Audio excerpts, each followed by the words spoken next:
આંતરરાષ્ટ્રીય મહિલા દિવસ નિમિત્તે અદાણી ફાઉન્ડેશન દ્વારા ભટલાઈ કોમ્યુનિટી હોલ ગ્રાઉન્ડ ખાતે ભવ્ય કાર્યક્રમનું આયોજન કરવામાં આવ્યું હતું। આપો તો મેળવોની પ્રેરણાદાયી થીમ સાથે આયોજિત આ કાર્યક્રમમાં મહિલાઓના હિંમત, સમર્પણ અને ત્યાગને વંદન કરી તેમનો ખાસ સત્કાર કરવામાં આવ્યો હતો। ભટલાઈ કોમ્યુનિટી હોલ ગ્રાઉન્ડ ખાતે યોજાયેલા કાર્યક્રમમાં સુરત જિલ્લા પંચાયતના પ્રમુખ શ્રીમતી ભાવિનીબેન પટેલ મુખ્ય મહેમાન તરીકે ઉપસ્થિત રહ્યા હતા। વિશેષ અતિથિ તરીકે 84 વિધાનસભાના ધારાસભ્ય સંદીપભાઈ દેસાઈ અને અદાણી હજીરા પોર્ટના સીઈઓ પંકજ ઉકે ઉપસ્થિત રહ્યા હતા। કાર્યક્રમમાં 84 તાલુકા પંચાયત પ્રમુખ શ્રીમતી તૃપ્તિબેન પટેલ, જિલ્લા પંચાયત સિંચાઈ સમિતિના અધ્યક્ષ નિલેશભાઈ તડવી, 84 તાલુકા પંચાયતના કારોબારી અધ્યક્ષ શ્રીમતી લતાબેન પટેલ, સુરત જિલ્લા પંચાયત ઉપપ્રમુખ અશોકભાઈ રાઠોડ, ભટલાઈ સરપંચ શ્રીમતી નર્મદાબેન સી પટેલ, ઉપસરપંચ છોટુભાઈ આર પટેલ સહિતના અગ્રણીઓ વિશેષ ઉપસ્થિતિ દાખવી હતી।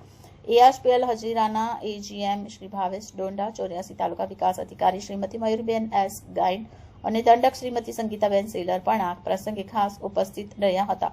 મુખ્ય મહેમાન શ્રીમતી ભાવિનીબેન પટેલે જણાવ્યું કે મહિલાઓ જ્યારે આપવાની ભાવનાથી કાર્ય કરે છે ત્યારે સમાજમાં સકારાત્મક પરિવર્તન આવે છે। આપો તો મેળવોની ભાવના સાથે મહિલાઓ સ્વયં સશક્ત બને છે અને સમાજને પણ સશક્ત બનાવે છે। ધારાસભ્ય સંદીપ દેસાઈએ મહિલાઓના વિકાસ માટે સરકાર દ્વારા ચલાવવામાં આવતી વિવિધ યોજનાઓની વિગતવાર માહિતી આપી હતી અને વધુમાં મહિલાઓએ આ યોજનાઓનો લાભ લેવા અપીલ કરી હતી। અદાણી હજીરા પોર્ટના સીઈઓ પંકજ ઉકે જણાવ્યું કે અદાણી ફાઉન્ડેશન હંમેશા મહિલા સશક્તિકરણ માટે કટિબદ્ધ છે। અમે વિવિધ કૌશલ્ય વિકાસ કાર્યક્રમ, સ્વસહાય જૂથ અને આર્થિક સ્વાવલંબનની તાલીમ આપી મહિલાઓને આત્મનિર્ભર બનાવવાનો પ્રયાસ કરી રહ્યા છીએ। કાર્યક્રમ દરમિયાન વિવિધ ક્ષેત્રમાં ઉત્કૃષ્ટ યોગદાન આપનાર મહિલાઓનું સન્માન કરવામાં આવ્યું। ઉપસ્થિત મહિલાઓએ સાંસ્કૃતિક કાર્યક્રમ પણ રજૂ કર્યા હતા, જેણે સૌનું મન મોહી લીધું હતું। शीतल पटेल, अदानी फाउंडेशन। नमस्कार। आज अमे अदानी फाउंडेशन तरफथी महिला दिवसनी खूब ज धामधूमथी उजवणी करी, जेमां 500 थी पण वधारे भाग लीधो। 2 દિવસ પહેલા ઉમરપાડામાં જે ઉજવણી કરી હતી તેમાંથી 800 જેટલી આદિવાસી મહિલાઓએ ભાગ લીધો।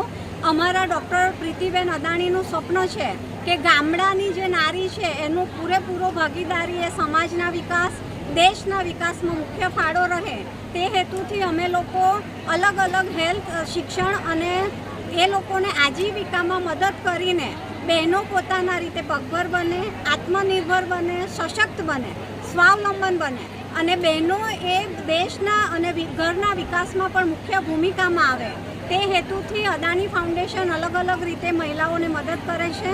અને આજે આ દિવસે અમારા રિસ્પેક્ટેડ અદાણી હજીરાના સીઈઓ પણ ઉપસ્થિત રહ્યા અને ભાવેશભાઈને હું અત્રેથી ખૂબ દિલથી આભાર વ્યક્ત કરું છું।